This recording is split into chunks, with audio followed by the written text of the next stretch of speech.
Well, hello and welcome again to our reading of the Greek New Testament, and we're looking at Matthew's Gospel, chapter 7, and we're up to verse 15. Prosekete apot ton pseudopropheton hoitinis akontai proshumas en endumasin probaton esothen de esen lukoi harpages. So we've seen this use of pros echo before prosekete. It's an imperative here. It's something like beware, keep yourselves back from. So beware of keep yourself back from the false prophets, pseudo and prophetes here. False prophets. Hoitines, this is the relative, but it's the indefinite relative. So the very ones who, you can often over-translate that, the very ones who come to you en endumasin, this is the dative plural from that third declension noun enduma, so in the clothings of sheep. It's plural here, in the clothes of sheep, or in sheep's clothing. Esothen de esen lukoi harpages. But esothen, inside, this is formed from eso plus this ending then. So you just translate it as inside, they are. Lukoi, wolves, and harpax. Harpages here harpax is a noun, actually, it's a snatcher. From harpazdo is the verb. The harpies in classical mythology comes from this same root. It's here often translated as ravenous or grabbing, snatching, any of those sorts of words to capture this harpazdo root here. Here it's being used as an adjective. So inside they are ravenous wolves.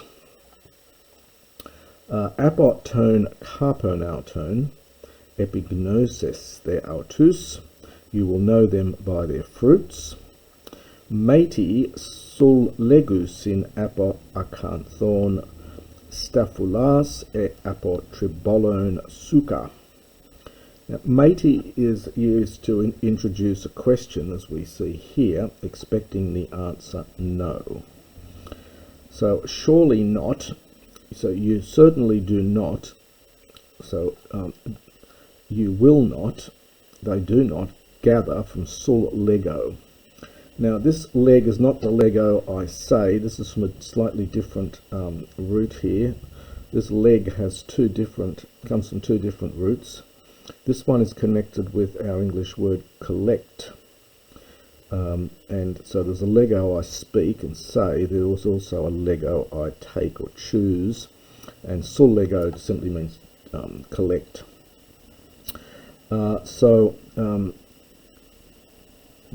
It is surely not the case that they collect stuphalas, bunches of grapes, from acanthone. These are thorn bushes, a kind of acacia. Or suka, figs, this is neuter plural from sukon, or figs from tribolone. Now a tribolos is a prickly plant, sometimes called a caltrop. Virgil talks about this one as being a farmer's pest. If you look at a picture of one of this caltrop plant, you'll see that it's got little spikes on it, and that may be what this tree here is. There's 3 spikes. 3 things to hit you with from bellow here. So it's some sort of prickly plant or caltrop. So surely they do not collect bunches of grapes from thorn bushes or figs from the caltrop, from prickly plants. Thus pan dendron agathon carpus calus poie, thus every good tree produces good fruit. Todes sapron dendron carpus ponerus poie. Now using the word poio here in the sense of produce or make, so it's make literally, but we translate it as produce. Sapros is rotten. So the rotten tree produces bad fruit. U dunatai, dendron agathon carpus ponerus. The subject is dendron agathon. A good tree is not able, poien on the next page, to produce bad fruit. And we have poien on the next line here. Udidendron sapron, carpus callus poien, nor is a rotten tree, understand, able to produce good fruit. Pan dendron me poiun carpon kalon ekoptatai kaias pulbalatai. Now the poiun here is a neuter participle, neuter present participle with contraction. So it's poi e and on becomes poiun, and it's neuter agreeing with pan dendron. So every tree not producing good fruit, ekoptatai, this is passive from ekopto, literally is cut out, so is perhaps torn out, taken out, and balatai, passive, is cast into the fire.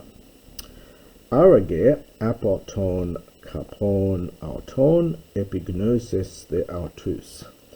Now just enjoy the particles here. You don't get that many particles in later Greek. We get ara and ge.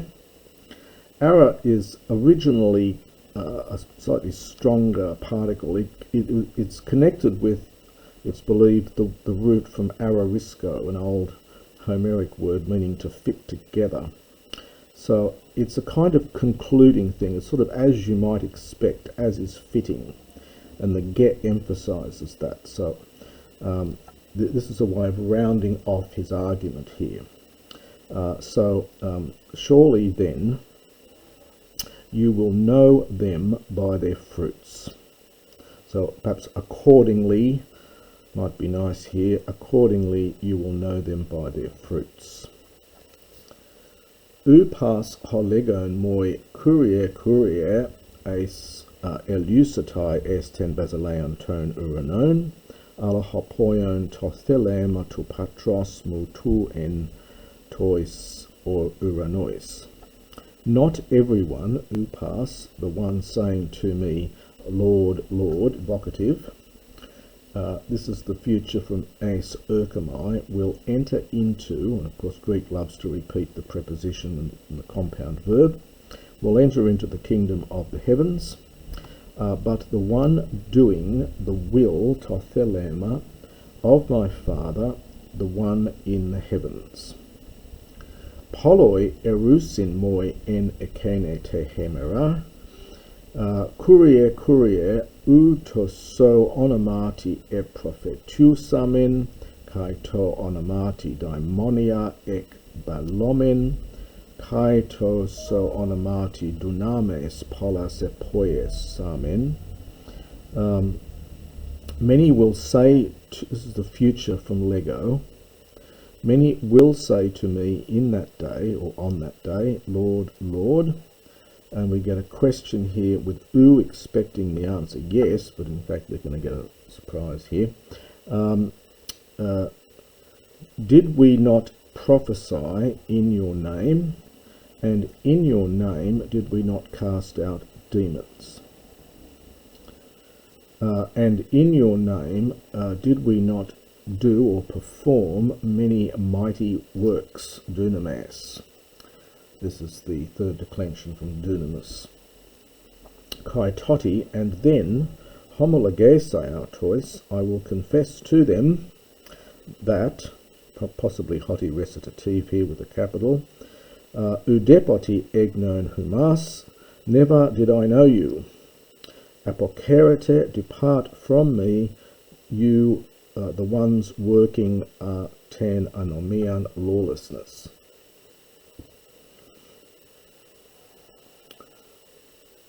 Pas un hostis acue mutus logus tutus kai poie autus homoio thesatai andri phronimo hostis oikodomes and aututen oikian epiten petram. Therefore, everyone who hears my words, these words of me, so hear these words of mine, and does them, he will be likened, so this is the subject of this pass here, he will be made like to, so we get a future passive here, to a phronimos undri. So phronimos is here thoughtful or prudent, one who gives, phrein is your mind, one who gives thought to something, so a prudent man. Hostis, who builds his house, oikodomio, epiten petron, on the rock. Kai kat ebe he broke, kai elthen hoi potomoi, kai epnusan hoi anamoi, kai pros episan teoikia ekeno, kai uk episen e thelimioto, and then the next page we're going to see says gar epitane petron. And the broche, this is the rain. Brecho is an old word for rain. We've seen that earlier, in fact, the verb brecho. This is the abstract, this is the noun from this, broche. The rain, and the rain comes, and so sorry, the rain comes down, katebe from katabino, and the rivers come, and the winds blow from pineo. This is the aorist. You get a slight vowel change here from pineo.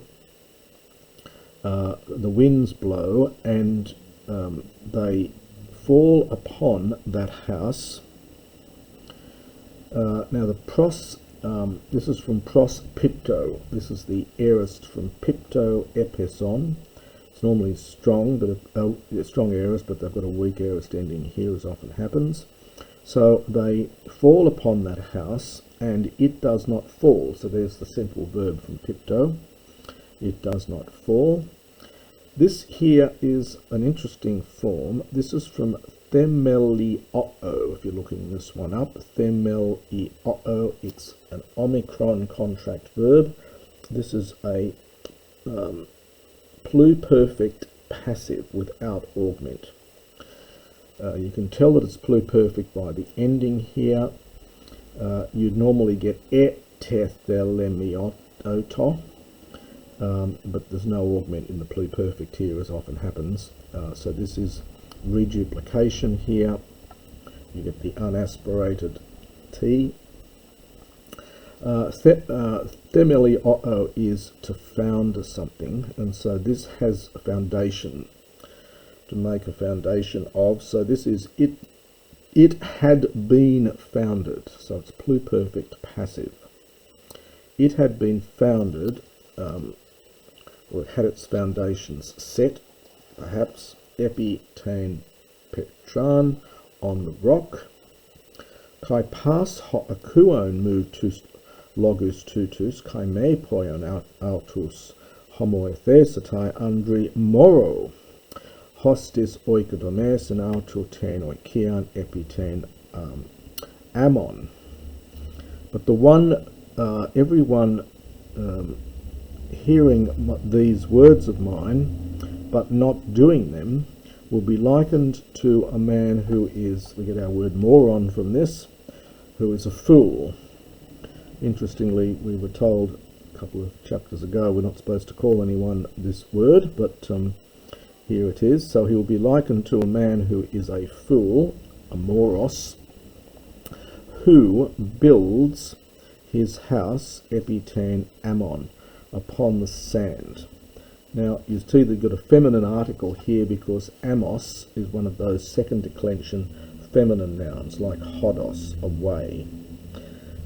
Anything connected with the earth is often taken as being feminine. So amos is the word for sand, so upon the sand, but it's feminine even though it's second declension.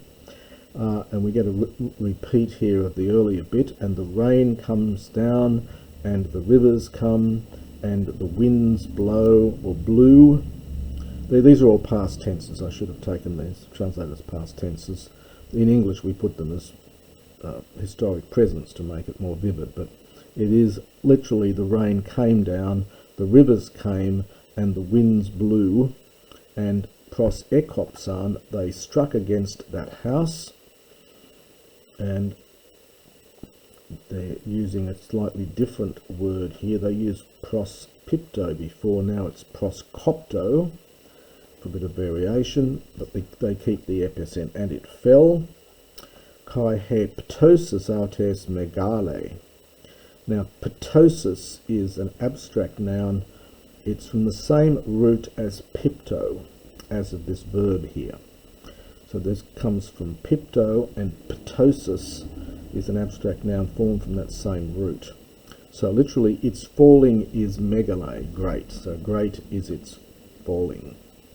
Kai egeneto hoti etelesen hoiesus tus logus tutus, ex epleson tai hoiokloi epite didakea tu. And it came to pass, when Jesus had completed these words, the crowds, ex eplesonta, were amazed. Ekpleso is a very strong word. It's used a lot in the Gospels.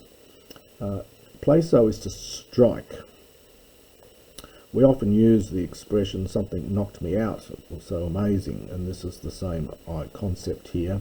It's a very, very powerful word. They were absolutely shocked. They were amazed at his teaching, and in fact this phrase I think you'll see also in Mark's Gospel in the appropriate spot. They were amazed at his teaching, for he was teaching them as one ekon having exousian authority, and not as their scribes. And that is the end of chapter 7.